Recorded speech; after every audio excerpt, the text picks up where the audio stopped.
The scrum has been a little bit hit and miss over these first 5 weeks. How have you perceived it? Is it down to interpretation from officials that from week to week a referee views pictures slightly differently? How have you seen, from your perspective, the scrum going in these first 5 weeks?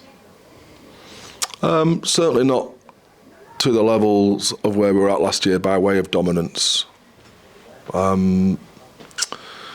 We haven't had,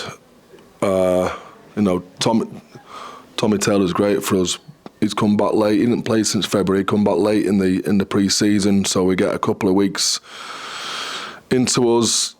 Then he gets banged up and scarred up, so it affects preparation. And the scrum is one of the things where you have to have cohesion because it's 8 people doing the same thing at the same time. And then we go down to like fifth and sixth choice hooker for the Exeter game. So let's, I'm not trying to make excuses for every game. And one man doesn't make a difference, but it does. Like, you only have to be a little bit off in the scrum to be way off. You have to lose by an inch on the hit to lose by metres on the put-in. And I think that has been, at least that philosophy has been justified with the inclusion of Gus Creevy and Luke Cowan-Dickey last weekend. The scrum just got stronger. Luke got just over half an hour, I think it was, on Saturday. I think you said after the game that the biggest thing for you was coming through unscathed. First and foremost, how is he after his first game in 10 months, and how would you assess his 30-odd minutes on his debut? Well, he's disappointed he didn't score 3 tries, because that's what he said he was going to do. He thinks his tackle technique is absolutely perfect, so he's wrong on both counts. Like, it's not. But look, he hurled himself in there, didn't he? Like, he wasn't holding back. He was absolutely knackered after the game and showing no signs of any wear and tear, any repercussion of old injuries and stuff. So yeah, he's good to go again, and he will go again. We haven't presented the team yet, but like in me saying he's fit, I think it's a foregone conclusion, isn't it? That he'll take the field at some point, if not start. I know, obviously, you won't give the team his away, but in theory, is he able to start a game, considering he's played 30-odd minutes in 10 months, or does he need a few more substitute appearances before he could start a game?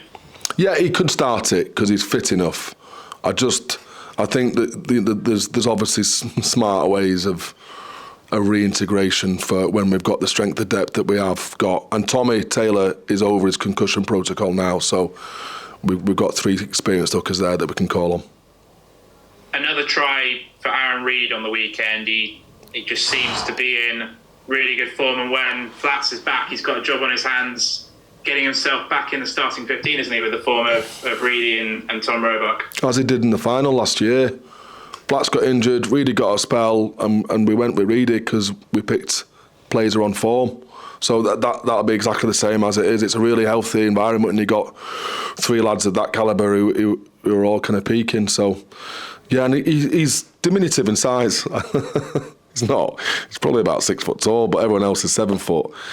And he can pick him up off his bootstraps. You see that pickup that he had? Like, his hands are magic, not just his finishing ability. And there's a couple of tries off the back of mauls that I don't think many people are scoring. Him, Radwan, maybe Caden Murley, for the sheer top end gas he's got. I've got a bet on with him and Roebuck, and I hope this doesn't contravene salary cap, but if he scores a hat-trick, it's going to cost me a pair of Nike Air Force Max.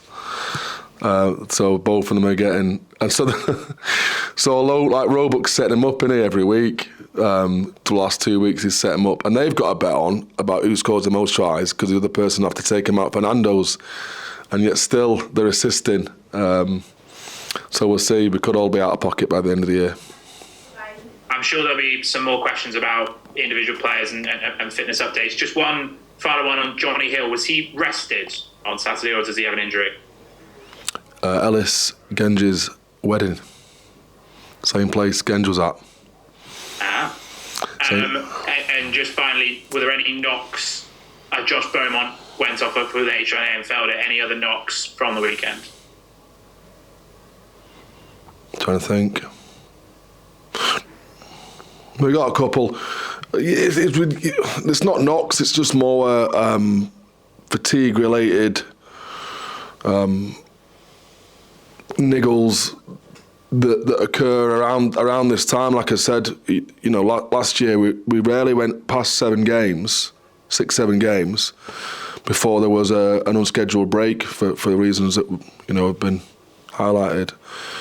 So we know that, and around that time we were getting pretty beaten up. Like we were hanging on for the break. We're getting to that period now, and you can see that in all teams that they are starting to, I wouldn't say rotate, but just strategically rest players who are wearing a few. So that's the stage we're getting to, and that's about as much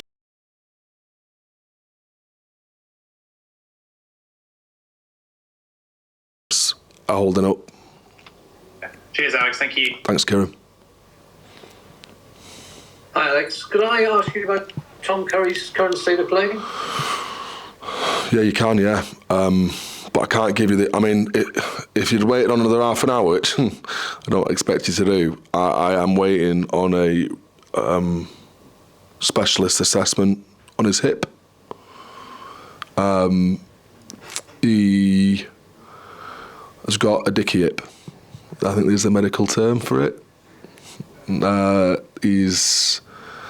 He came in and he was all right, and as soon as we trained with any intensity, he stiffened up, and it took us a while to free him up again. And these are some of them chronic micro tears in his labrum, I think is the word, not to get that confused with labia. His labrum. Some of them chronic, maybe 1 or 2 of them from the World Cup. We have to wait and see until the specialist has tells exactly what he's done and how he's done it and what kind of rehabilitation and treatment he needs. It could be as little as, and this is shitting it because I'm not giving you anything clear, but I don't know myself. As little as a couple of weeks to rehab it, because he's shown up well this week again.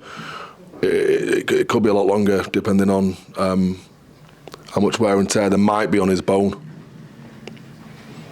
So you say he's seeing the specialist now. You're talking to him. He's been in London. He's been in Harley Street this morning. I've had the missed call from our head of medical whilst I've been in meetings upstairs, and I've run straight from that straight down to here because I knew I was late for you guys. So I haven't heard. So as soon as I'm off the Zoom to you, I'll get on to the head of medical and see where he's at. You can call me back in half an hour, I'll let you know. Excellent. But that is not great news, whatever way. I mean, you spoke to us last week about him needing some time just to get over the bits and pieces of the World Cup. That hips are famously, annoyingly difficult to sort out, aren't they? Because you're constantly moving. Yes, they are, and especially the intensity that he plays and trains at. Like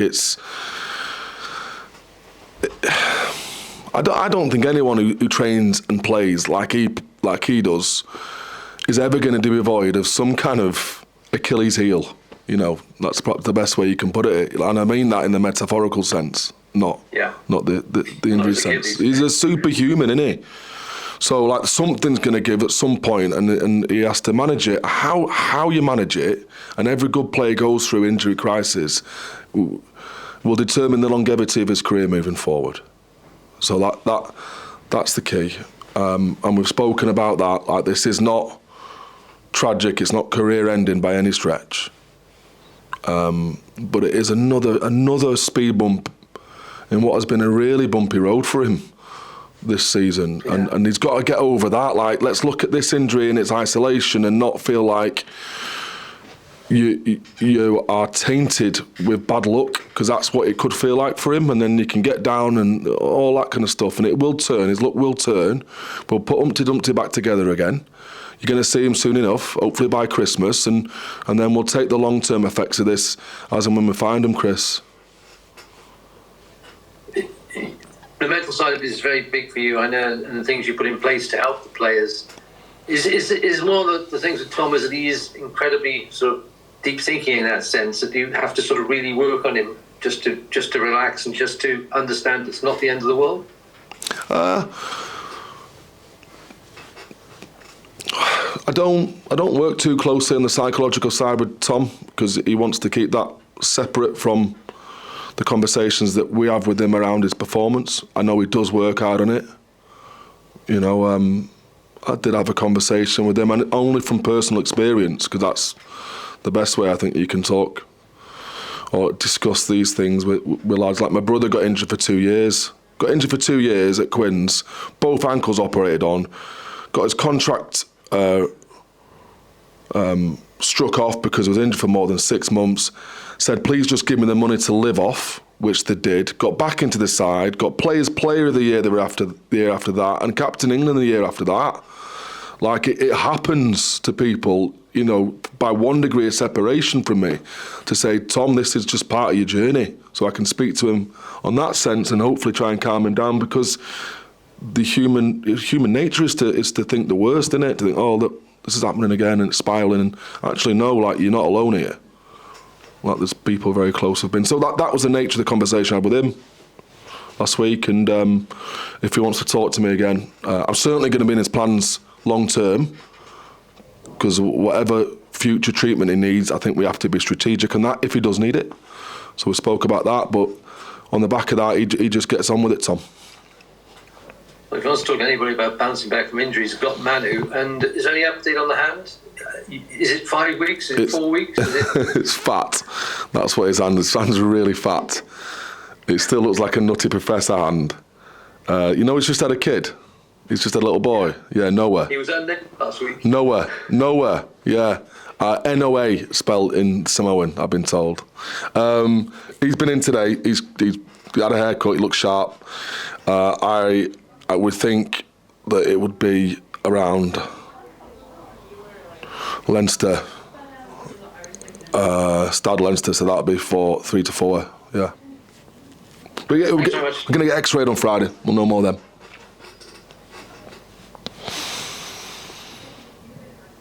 Alex, sorry.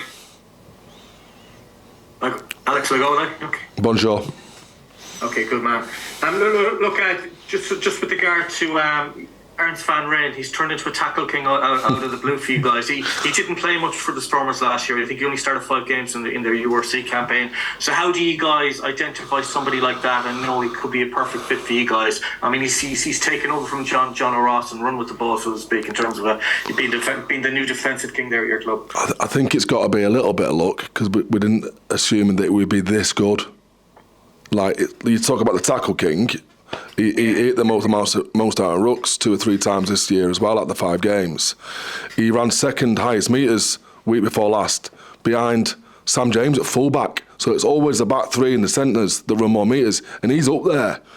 So, like, all his stats all round, you know, and he's making offloads and breaks and wide channels at the weekend. So he's an exceptional player of unbelievable consistency and robustness. We're so lucky.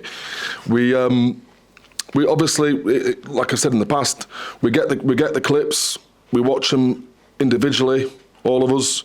We come and have a conversation about it, and we look at how he moves, how he hits, and then we have 2 or 3 longer conversations about the kind of person he is, what drives him, some of the values that he has as a player. And he talked about his dad, and about his dad would be most disappointed with him if he scored a couple of tries but was walking around the field.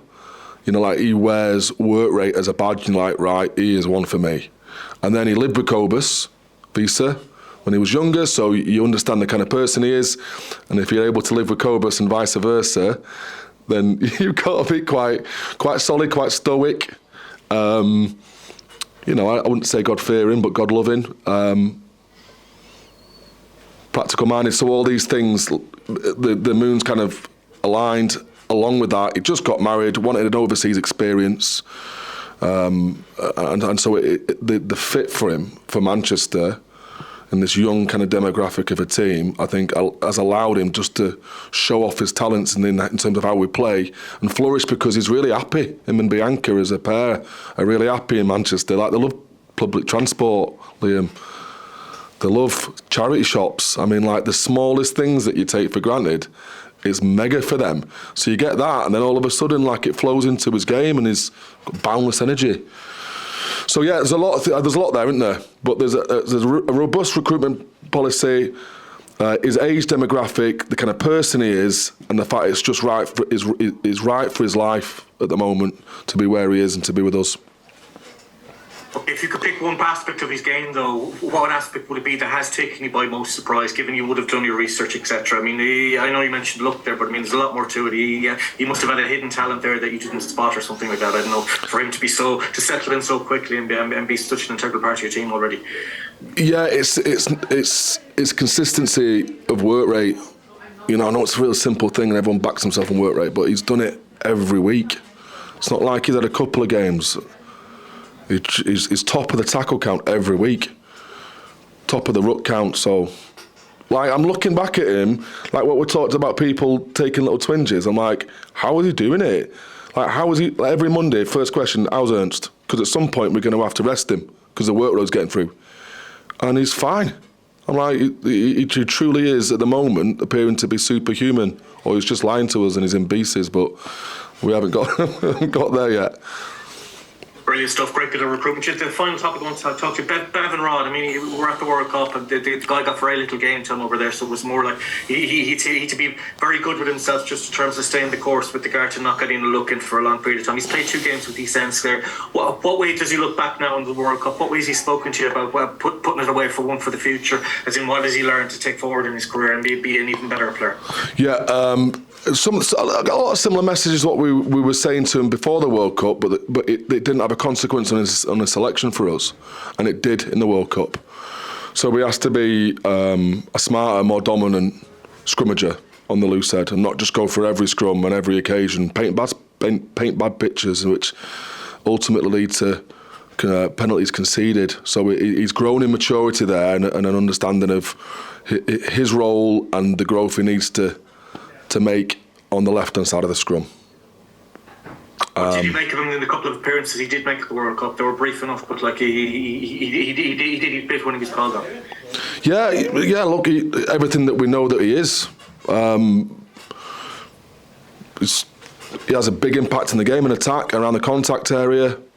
Defensively in the breakdown, he's smart, and he started to do that a bit more. He was very ball focused because he's a good jackal threat and flexible in his hips. He started to bang players, so his tackle selection's better. And I still don't. I had the conversation on the Monday, so I've got no problem sending it to you. Like, we have no way seen the best of Bevan Rod from what I see on a training field. So I'm like, he's been good, but he's not. I think he's got the ability to be the best loose head, and that includes Genge, like, in the Prem. So I'm pushing him to be better. Okay, I'm just curious then, have you seen any change in his personality, maturity-wise? Yeah. He was away with England for like 4 or 5 months like that, locked away from you guys and experienced in a completely different environment. What has he been any different coming back into your environment down in Carrington? Yes, he has. He's a bit more purposeful on the training field. He's a bit more demanding and challenging of players, whereas before he just led by example, but I think he's actually verbalising some of the things that he's trying to get out of himself. But yeah, he's a very fun-loving, amiable person, gregarious, infectiously energetic, like in and around the place. And we talked about how there's that, but the shift that he needs to make on the field to actually start to inspire people through his actions and through his standards. And I think I believe he's taken that on. There's more of a sharpness to him on the training field, which is good to see. Good dear Alex. Au revoir. Thank you for your time. Okay. Thanks, Liam. Hi Alex. Just to look forward to this weekend. The league's kind of marketing this weekend as Derby weekend, but obviously Sale and Newcastle aren't sort of massively close to each other. Is this something, do you look at it like a derby, or is this a case of more sort of it's an important fixture for kind of rugby in the north and showing off sort of the game, the 2 northern clubs going head to head? Yeah, we are the only two Northern clubs, aren't we? So in that way, it is a derby. I think they mentioned I wasn't watching it. My missus was watching the highlights, and they mentioned derby weekend, and they mentioned every fixture, and not us. I'm like, well, how's that right? But anyway, that's not for us to argue. They called themselves the True North, and there was talk about us amalgamating last year, and I said I don't care if we do as long as they call it Sale Sharks. So by way of bragging rights, there's no love lost there, is there? I might refer to it. Got our team meeting tomorrow by way of an edge, but there's probably a bit more at play than just bragging rights, isn't there? Yeah. So that's something you kind of use to kind of. I mean, I imagine players will need no extra motivation and use that kind of as an edge. And I guess how do you kind of go about ensuring that obviously last year a comfortable victory at home, but a defeat away. How do you kind of make sure to go about that? The result this time is similar to last year's home fixture. I think you've got to build up the threat level, the very real threat level of their running back three, and how dominant their set piece has been. It's like third in the Premiership by way of statistical dominance. So there's a couple of things to go after there, isn't there? They beat us in the Prem Cup, and they beat us away from home. I just, you take them lightly at your own risk, these boys, and they're never lacking for fight. Like I say, and they've got people. If you rest in a play, in any defensive play, they'll just cut you right open. They've got probably the best running back three in the Prem. I'm not saying that's what makes the best back three, because we've got lads who I love and I'd rather have than anyone else, because they've got different talents as well. But out and out gas and footwork ability, as a trio, they're probably the best in the Prem. Avi, thanks. Cheers, James. Alex, just one for me on Newcastle Falcons.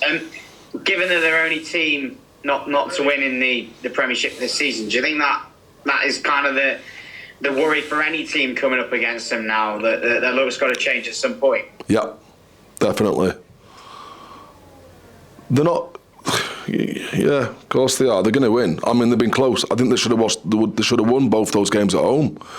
They should have beat Saints, and I forget who the first one was because I watched them. So, yeah, they keep knocking on the door and keep staying competitive. They will turn someone over. And on Sam James as well at fullback, I know Joe Carpenter came on, didn't he, at Bristol as well. He's played there so much, but how content are you with his versatility and also how he can play seamlessly in that position for you? James has been brilliant. Looking strategically, it was the right thing. We played a couple of teams that kicked long and on. They kept the ball on the field, Gloucester and Bristol with their new shifting. So that allowed us to play James, who's perhaps not as effective, and he's good, but he's not as good as Carps, like who is Joe Carpenter in the air and a contestable kick. But what he has got is a donkey's hoof of a left foot. So, it allowed us to wage war with him on those kicking duels. He can play 10 as well. He's super talented. He's great at table tennis. He can do like 100 kicky ups with a tennis ball. He's one of them all round athletes that just has that kind of natural skill set.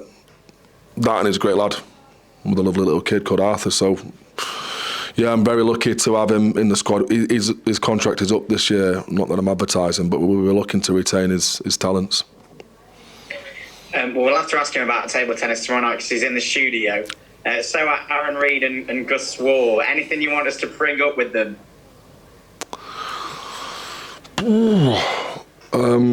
Ask Reedy about his tattoo.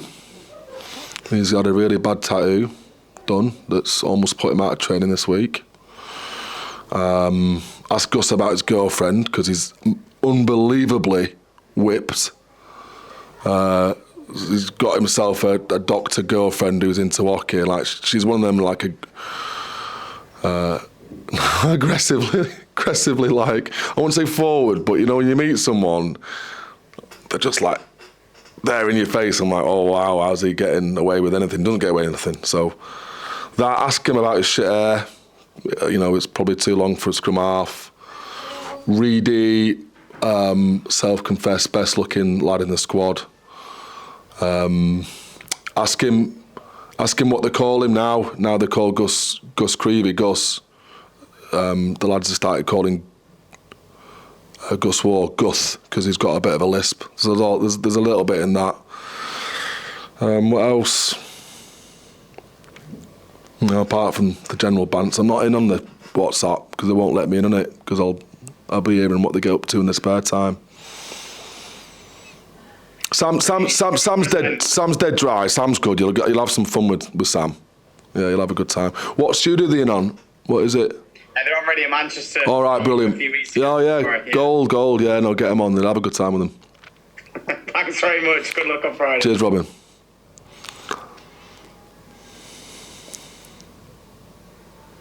You right, Alex? Yeah, I'm good. Thanks, Brendan. How you getting on? Me, can't complain, just taking our day at a time, loving it. What about yourself? I am enjoying it. Yeah, I'm enjoying the challenge. Yeah. Good to hear. So, saying about the challenge, what are you looking forward to on Friday then? Like, obviously last Friday you had a very, very great victory, so are you hoping for the same from the fans, from the team, from everything? Everything was kind of magical that last night to an extent. Yeah, apart from that first 10, you know, as Kieran said, like, we built through that. There's going to be similar but different challenges in how they can frustrate you.